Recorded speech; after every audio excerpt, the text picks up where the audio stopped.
नमस्कार दर्शकों, आप देख रहे हैं दर्पण टुडे और चुनावी माहौल जैसे कि हम बार बार आपको दिखा रहे हैं।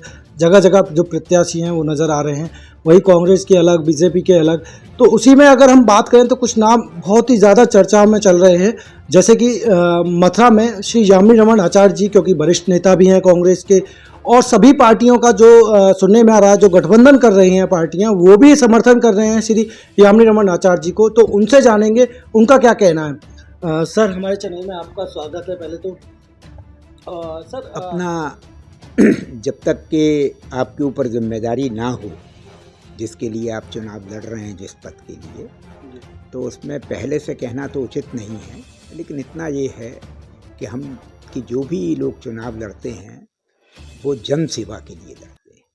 अब जन सेवा में हर एक के अपने करने के तरीके अलग अलग होते हैं, तो ये तो समय बताएगा। लेकिन इतना ज़रूर है कि अगर कोई अवसर प्रदान होता है तो जनता के सेवक के रूप में ईमानदारी से, पारदर्शिता के साथ में जो भी सरकारी योजनाएं होंगी उनको क्रियान्वित करने का प्रयास करूंगा। अपनी तरफ प्रयास ही नहीं करूंगा, बल्कि यही मेरा संकल्प होगा।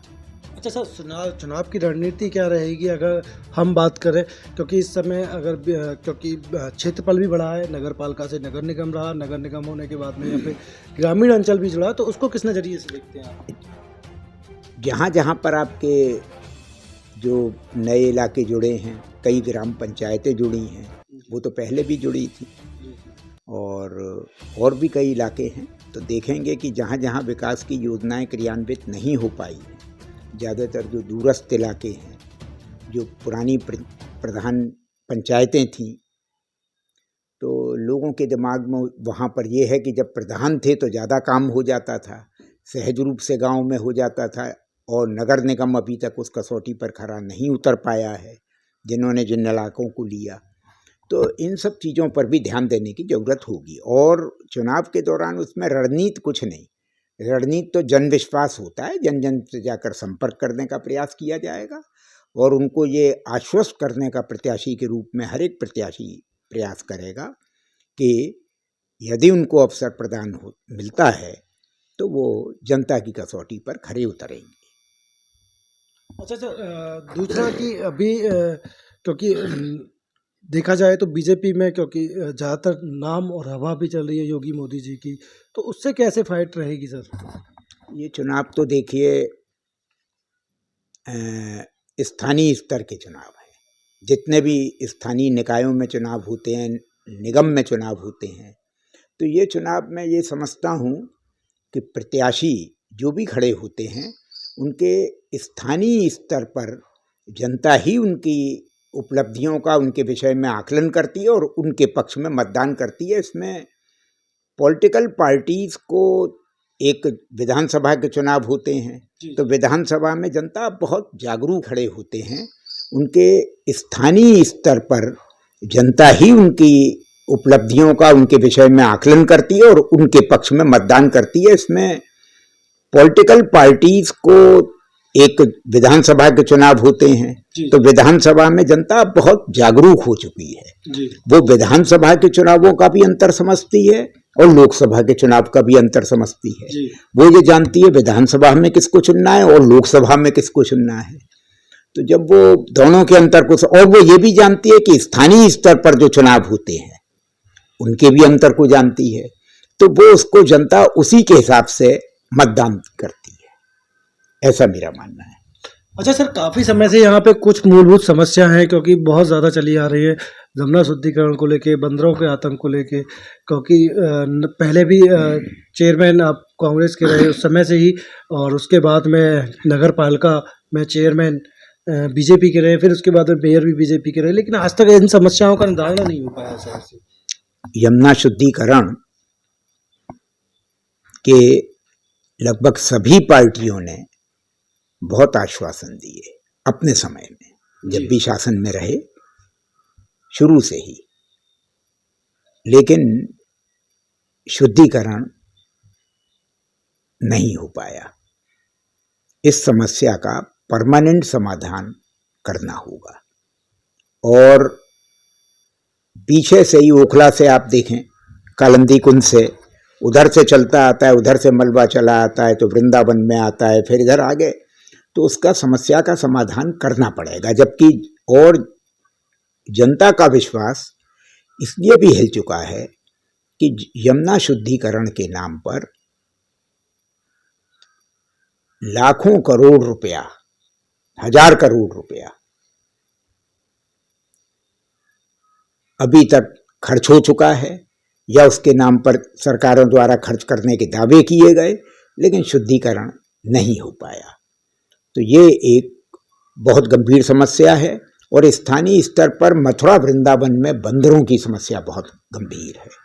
कई तो मौत हो चुकी, जी जी, कईयों को चोट लग चुकी गंभीर।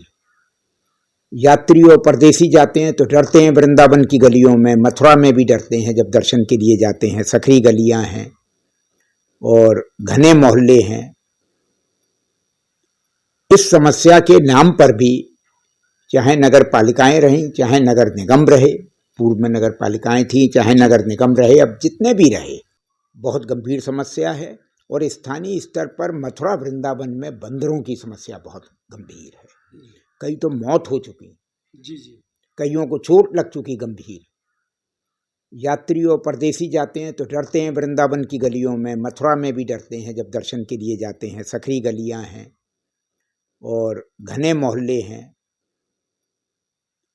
इस समस्या के नाम पर भी चाहे नगर पालिकाएं रहीं, चाहे नगर निगम रहे, पूर्व में नगर पालिकाएं थी, चाहे नगर निगम रहे, अब जितने भी रहे, अपनी तरफ से प्रयास और इस समस्या का समाधान करने के दावे किए गए, लेकिन वो खरे नहीं उतरे। इस समस्या का समाधान परमानेंट होना चाहिए। इनके लिए कोई एक स्थल ऐसा बनना चाहिए जिस पर कि इनको रखा जा सके, बंदरों को।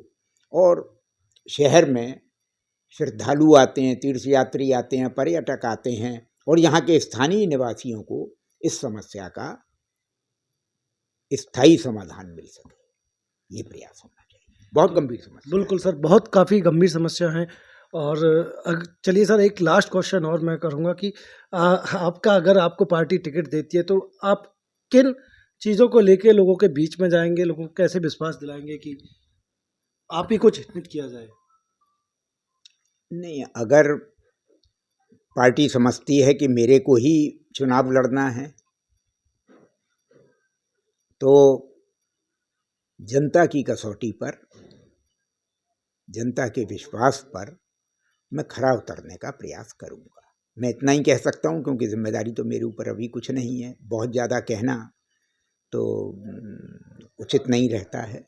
जब आप कार्य करते हैं, ईमानदारी से करा जाए, पारदर्शिता के साथ किया जाए और लगनशीलता के साथ करना चाहिए। ये 3 बातों का विशेष रूप से ध्यान रखना चाहिए।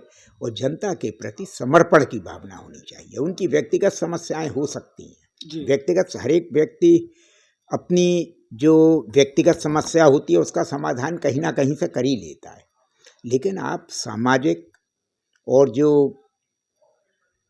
जनहित की जो समस्याएं होती हैं, जनप्रतिनिधि का, जो चुने हुए प्रतिनिधि हैं, उनकी जिम्मेदारी है कि उसका ईमानदारी से परिपालन करें। ये मेरा मानना है। तो दर्शकों, ये थे हमारे साथ में श्री जामनी रमन आचार्य जी, जिन्होंने बताया अगर पार्टी उनको टिकट देती है तो जो जनता है उसकी कसौटी पे खरे उतरेंगे। अपने सहयोगी साथी सलमान के साथ में मैं लक्की ठाकुर।